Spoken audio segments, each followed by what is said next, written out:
সকলকে hello everyone, আশা করছি আপনারা সকলে ভালো আছেন। আজকে আমাদের শুরু হয়ে যাচ্ছে আবারও নেক্সট প্রশ্ন থেকে 123 আপোরিয়া, মানে প্রথমেই আমরা পাচ্ছি এখানে ম্যাচিং, আর এই শব্দগুলো ভীষণ ভীষণ গুরুত্বপূর্ণ।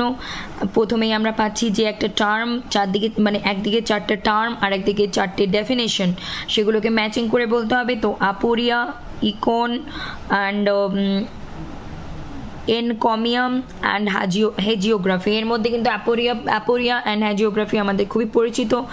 তো চলো শুরু করা যাক। সবাইকে বলছি তার আগে একটা কথা, like comment share and subscribe করতে ভুলবেন না এই ধরনের ভিডিওস পেতে, আপডেট ইনফরমেশন জানতে, বিস্তারিত আলোচনা সম্পর্কে আরও জানতে। আপোরিয়া কি? আপোরিয়া হচ্ছে a term used in theory of deconstruction to indicate conflict between rhetoric and thought। একটা টার্ম, একটা শব্দ আমরা ব্যবহার করছি কোথায়? থিওরিতে। কোন কি ধরনের থিওরিতে? ডিকনস্ট্রাকশনের থিওরিতে। কি করছে? টু ইন্ডিকেট কনফ্লিক্ট, কোন বিষয়ে কনফ্লিক্ট বা দ্বন্দ্ব কি তৈরি করছে? Between rhetoric and thought. Rhetoric মানে আমরা সবাই জানি যে লিটারি আমরা ফিগার্স অফ স্পিচ পেয়েছি, রেটরিক অ্যান্ড প্রোসোডি বলে জানি আমরা। রেটরিক অ্যান্ড থট একটা ভাবনা, সেটা মনের ভাবনা হতে পারে বা কোনো একটা টেক্সটের বিষয় ভাবনা হতে পারে বা বিভিন্ন যে কোনো বিষয়ের ভাবনা হতে পারে। এবং রেটরিক তো আমরা জানি, আমরা রেটরিক্যাল ওয়ার্ডস ইউজ করে থাকি, রেটরিক্যাল ফ্রেজ ইউজ করে থাকি, রেটরিক্যাল শব্দ ব্যবহার করে থাকি। তো এই হচ্ছে বিষয়বস্তু। অ্যাপোরিয়া একটা টার্ম যেটা ডিকনস্ট্রাকশনের থিওরিতে ব্যবহৃত হয়, যেখানে কনফ্লিক্ট তৈরি হয় কিসের মধ্যে? রেটরিক অ্যান্ড থটের মধ্যে।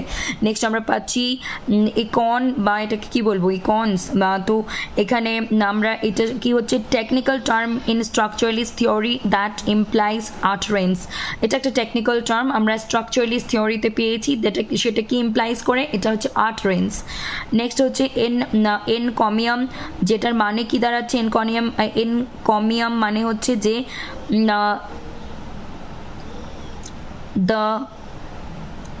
এটা এনকমিয়াম মানে হচ্ছে formal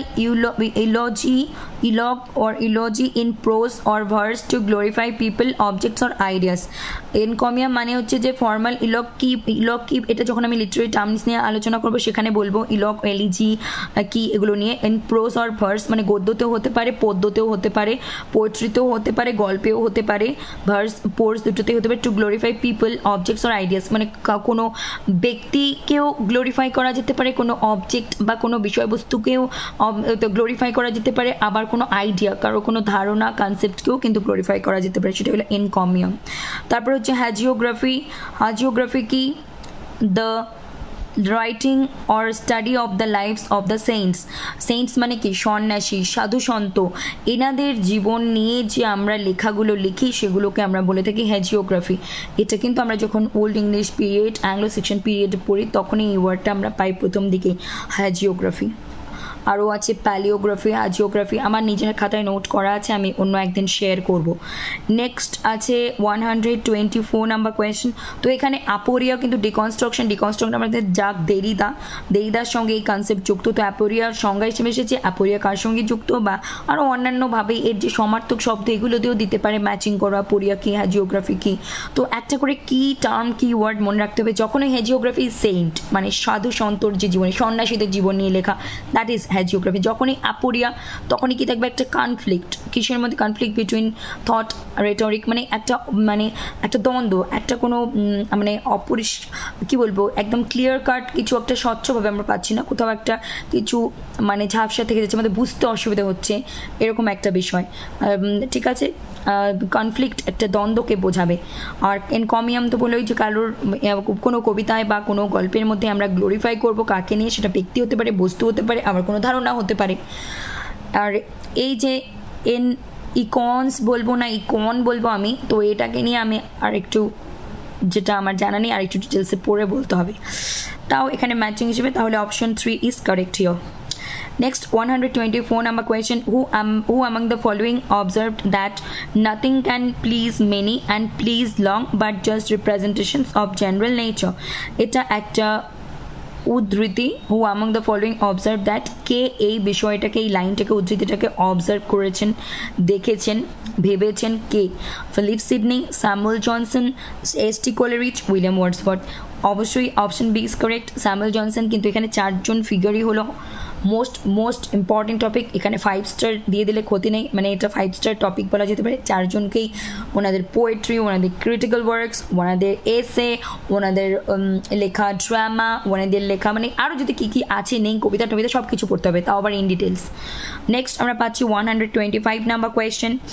In the 1985 essay, Three Women's Text and a Critique of Imperialism, Gayatri Spivak shows the development of the white liberal feminist subject, which are the text referred in the title of the essay. মানে Three Women's Text and Critique of Imperialism, এখানে আমরা তিনটে কি দেখতে পারবো, title এসের কোন কোন এসে এখানে উল্লেখ আছে সেটা আমাদের আইডেন্টিফাই করতে হবে। তো অপশন, এটা সম্পূর্ণ মনে রাখার বিষয়, এখানে আলাদা করে কোনো টিপস দেওয়া নেই, এটা পড়ে মনে রাখা ছাড়ার উপায় নেই। তো এখানে আমরা পাচ্ছি option A, B and C, these are correct, D and E হচ্ছে রং অপশন। তো প্রথমেই থাকছে the White Sargasso Sea by Jean Rhys, Jane Eyre by Charlotte Bronte, Frankenstein by Mary Shelley. তো মেরি শেলির ফ্র্যাঙ্কেনস্টাইন হোক, শার্লট ব্রন্টের Jane Eyre হোক, আর জেন রাইয়ের হোয়াইট সারাগাসো সি হোক, এগুলো কিন্তু হট টপিক, এগুলোকে ছাড়া যাবে না, ইন ডিটেলস পড়তে হবে, ভেতর থেকেও প্রশ্ন হয় এগুলো। নেক্সট হচ্ছে Pride and Prejudice by Jane Austen, Mill on the Floss by George Eliot. এই দুটো, এই পাঁচটাই খুবই ডিটেলসে পড়া উচিত, সামারি পড়া, ক্যারেক্টার্স, ভিতরের ঘটনাবলী, বিষয়বস্তু সব। আর অবশ্যই Jean Rhys, Charlotte Bronte, Mary Shelley, Jane Austen, ইলিয়টের আলাদা কোনো লেখা থাকলে অবশ্যই। জেন অস্টেন বললেই আমরা জানি যে 5টা important novel, pride and prejudice, তারপর হচ্ছে ম্যানসফিল্ড পার্ক, তারপর হচ্ছে এমা, নর্দাঙ্গার অ্যাপি, সেন্স অ্যান্ড সেন্সিবিলিটি, ওনার দুটো আনফিনিশড নভেল আছে, সেটাও মনে রাখতে হবে। Which among the following is not a work of Samuel Johnson? এই চারটের মধ্যে কোনটা ওনার লেখা নয়? The Rambler, the Idler, the Journal of Stella, the Pernicious Effects of Reverie। এগুলো কিন্তু লিটারি মুভমেন্ট পড়া থাকলে আনসারটা পারার মতো। অবশ্যই option C is not written by Samuel Johnson, বা ওনার ওয়ার্ক নয় স্যামুয়েল জনসনের। র্যাম্বলার, আইডলার এবং the pernicious effects of reverie, এই তিনটেই ওনার লেখা বা ওনার ওয়ার্ক বা ওনার কাজ। তো এখানে স্যামুয়েল জনসনকে ডিটেলস স্টাডি করতে হবে। অপশন নাম্বার আমি কোয়েশ্চেন নাম্বার 124-এও ওখানে স্যামুয়েল জনসনকে আমরা পেলাম, ডিটেলস ওনাকে পড়তে হবে। আর অবশ্যই এই ম্যাগাজিনস একদিন আমি আমার খাতায় রেডি আছে, আমি একদিন ম্যাগাজিনস শেয়ার করব সব কিছু, মানে আমি তো 1 মিনিট করে তো প্রায় 20-25টা ভিডিও আছে, তাছাড়াও আমি খাতা থেকেও শেয়ার করব, আবার ইন ফিউচার যেগুলো বাদ থেকে গেছে সেগুলো আলোচনা করব, সেটা শর্টস ভিডিও হতে পারে, লং ভিডিও হতে পারে। Next question 127, which of the following text deals with the theme of ক্রিওলাইজেশন? ক্রিওলাইজেশন ওয়ার্ডটাকে ডিটেলসে পড়তে হবে, এই ওয়ার্ডের সঙ্গে আর কোন কোন ব্যক্তিত্ব যুক্ত আছে নেই, বা এই ওয়ার্ডটার মানে কি, বা এটা কি এক্সপ্লেইন করতে চাইছে। তো এখানে বলা হচ্ছে which of the following text deals with the theme of ক্রিওলাইজেশন, এটা একটা অবশ্যই থিম, যেখানে বুঝতেই পারছি আমরা পড়ে। তো কোন টেক্সটের মধ্যে আমরা পাই এই থিম, সেটা হলো হোয়াইট সারাগাসো সি বাই জিয়ান রাইস। তো আমার মনে হয় এখানে জিয়ান রাইসের হোয়াইট সারাগাসো সি মোর দেন 3 টাইমস আমি এই কোয়েশ্চেন পেপারে পেলাম, তো এটা একটা অটোমেটিক্যালি কিন্তু গুরুত্বপূর্ণ হয়ে দাঁড়াচ্ছে, যে নেক্সট টাইম বলা যায় না এর ভেতর থেকেও প্রশ্ন হতেই পারে, এখন অপশনে পাচ্ছি, পরে ইন ডিটেলস প্রশ্ন আসতেই পারে, তো এটা ডিটেলসে পড়ে রাখা ঠিক হবে। বাদ বাকি যেগুলো আছে, things fall apart, very very very important 5-star topic for UGC NET, SET or GATE or any other competitive exam related to English literature. Next আমরা পাচ্ছি My Son's Story and Follow the Rabbit Proof Fence, কার লেখা, কি বিষয় নিয়ে একটু দেখে রাখা দরকার আছে। তো এই হলো আজকের বিষয়বস্তু, টোটাল 5টা প্রশ্ন আলোচনা করলাম, আর আমরা প্রায় শেষের দিকে চলে এসেছি। আর মোটামুটি আমরা বলতে পারি 3 দিন, হয়তো 3 দিনের মধ্যে কমপ্লিট হয়ে যাবে এই পুরো কোয়েশ্চেন পেপারটা।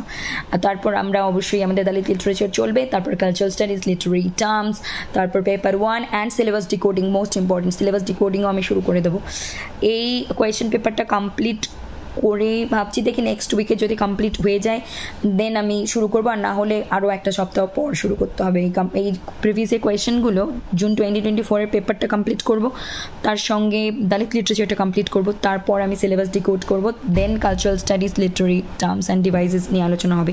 তাহলে নমস্কার, ভালো থাকবেন, সুস্থ থাকবেন, আর দেখতে থাকবেন SP literature. Like, comment, share and subscribe করতে ভুলবেন না, আর সব ভিডিও সম্পূর্ণ দেখতে হবে, কেটে কেটে দেখলে বুঝতে পারবেন না কোন অপশনের উত্তর কি বলছি না বলছি, ভুল হয়ে গেলে কিন্তু পরে আমি কিন্তু আমার তরফ থেকে কোনো রকম কোনো কি থাকবে, আমার রেসপন্সিবিলিটি থাকবে না, কারণ আমি কিন্তু অলরেডি এখানে খুব সুন্দরভাবে এবং যতটা পারা যায় ডিটেলসে আলোচনা করে দিই, কীভাবে পড়তে হবে নিজেকে সেটাও বলে দিই।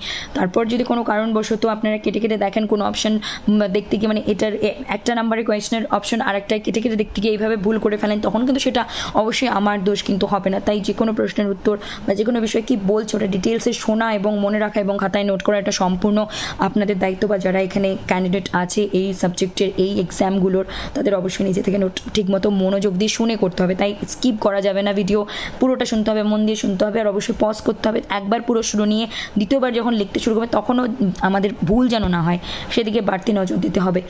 আর হচ্ছে ভালো থাকুন, সুস্থ থাকুন, আর দেখতে থাকুন এসবি লিটারেচার।